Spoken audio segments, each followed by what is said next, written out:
Eu quero cumprimentar a todos e, portanto, digo-vos: paz seja convosco. Desejo que a bendita e gloriosa célica paz do eterno Senhor Deus seja com cada um de vós. Queridos, eu quero fazer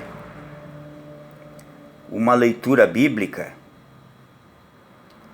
para a base da mensagem do Evangelho que eu vou transmitir através deste vídeo.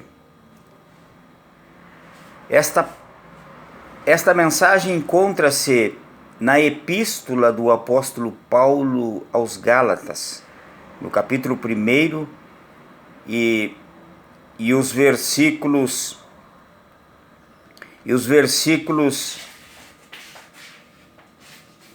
de 6 a 9, que nos diz assim a palavra de Deus: Admiro-me de que vocês estejam abandonando tão rapidamente aquele que os chamou pela graça de Cristo, para seguirem outro evangelho, que na realidade não é outro.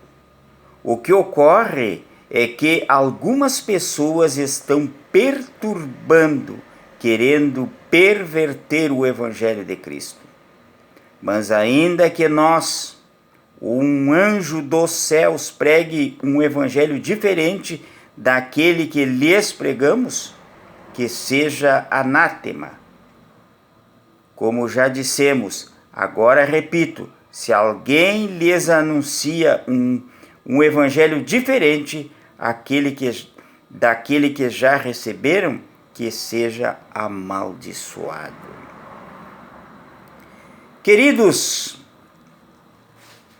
esta epístola Paulo escreveu aos irmãos galacianos, isto é, aos irmãos da Galácia.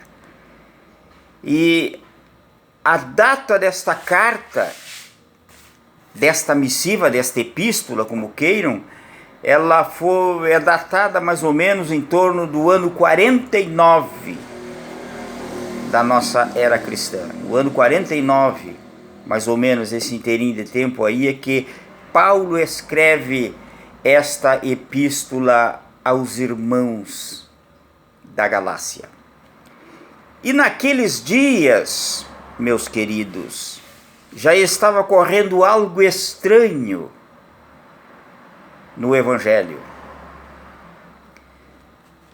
E eu quero colocar aqui um tema nesta minha fala, e o tema é baseado no texto em que li, que diz, o tema é o seguinte: outro evangelho.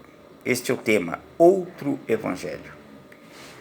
Pois naqueles dias, lá no nascedouro da igreja, a igreja não tinha nem 30 anos, e já estava ocorrendo algo que o zeloso apóstolo Paulo escreve esta carta aos irmãos para corrigir alguma coisa, para consertar alguma coisa que não estava certo. Pois naqueles dias já estava surgindo pregadores legalistas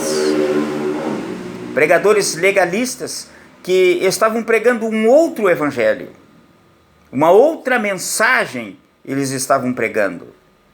E Paulo, sempre atento, ele percebeu, e aí ele escreve esta carta advertindo os irmãos, advertindo a igreja que encontrava-se em Gálatas.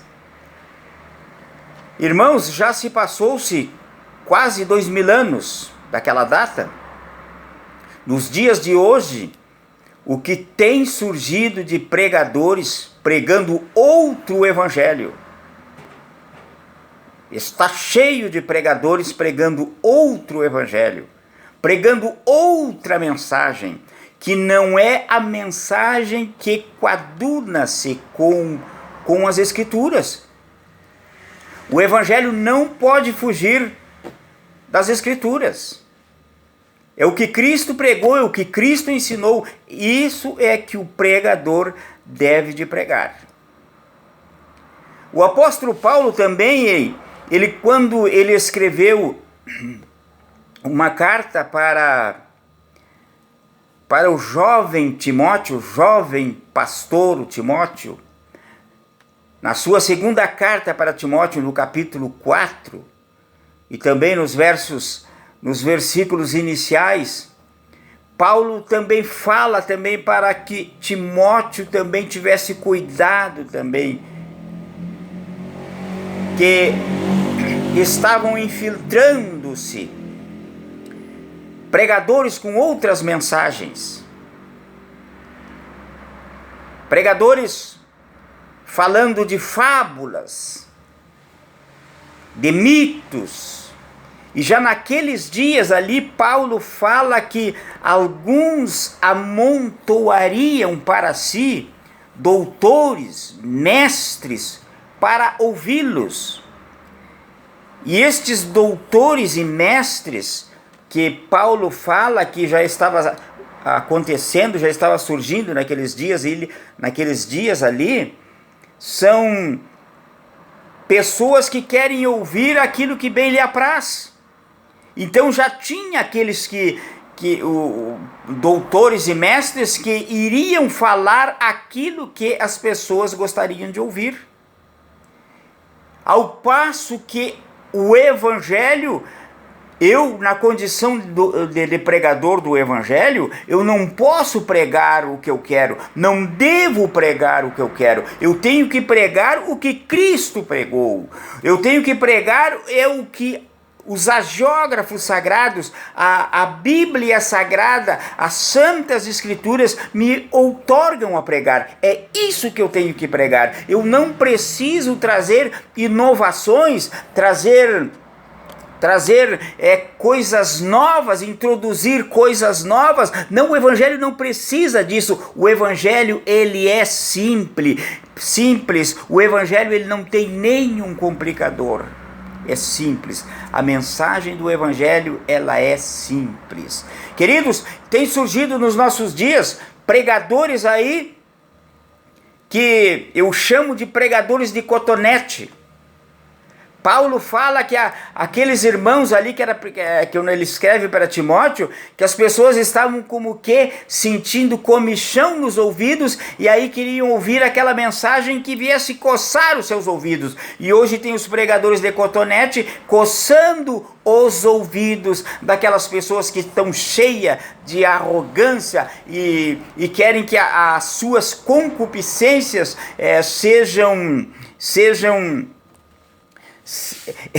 sejam pregadas por esses mestres, por esses doutores, e a espécie de um cotonete para comichar, tirar aquela coceira dos seus ouvidos.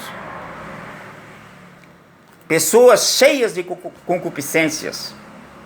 Esse termo concupiscência significa um desejo carnal desordenado, e está assim, irmãos. Tem pregadores por aí do Evangelho, eu digo até pregadores entre aspas, porque se não está pregando como convém, como o Evangelho deve ser pregado, tem pregadores fazendo gracejo nos púlpitos,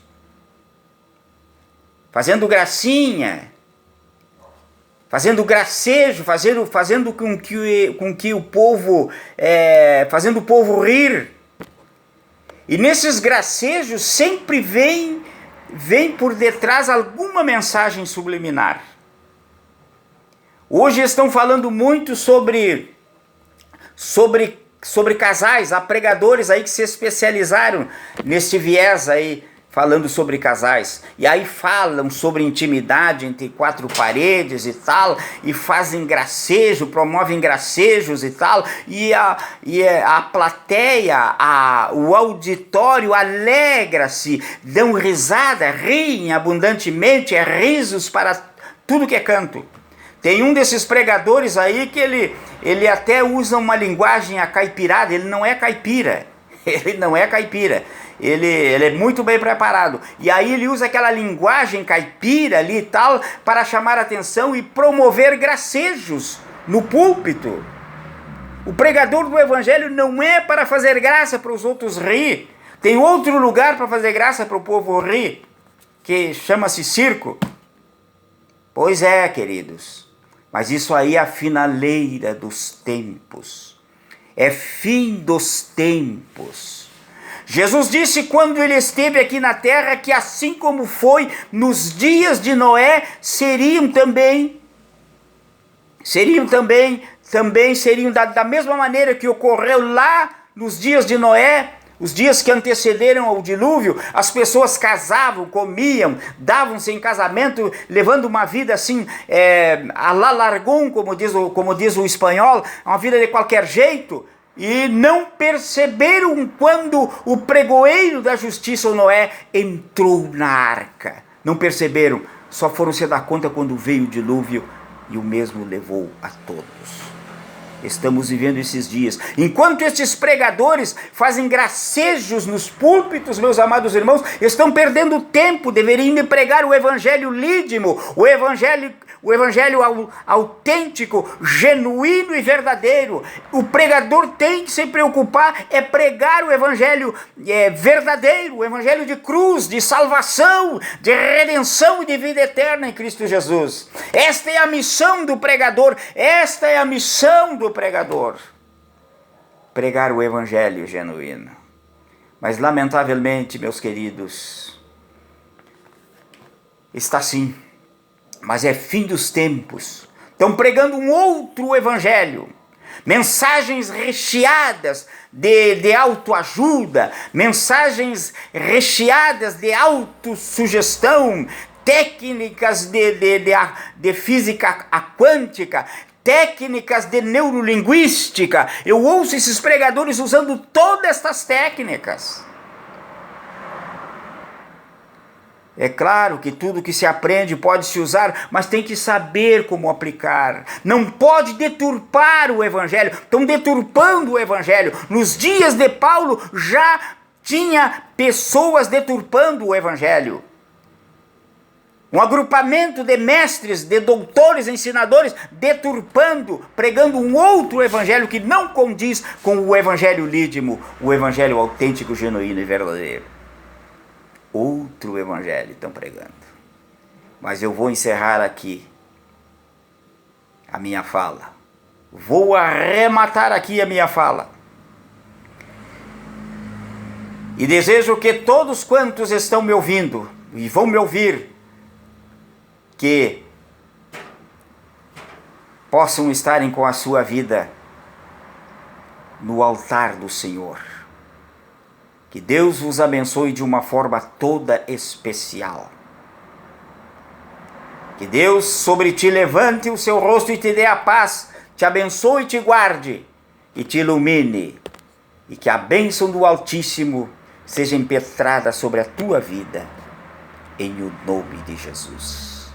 Amém.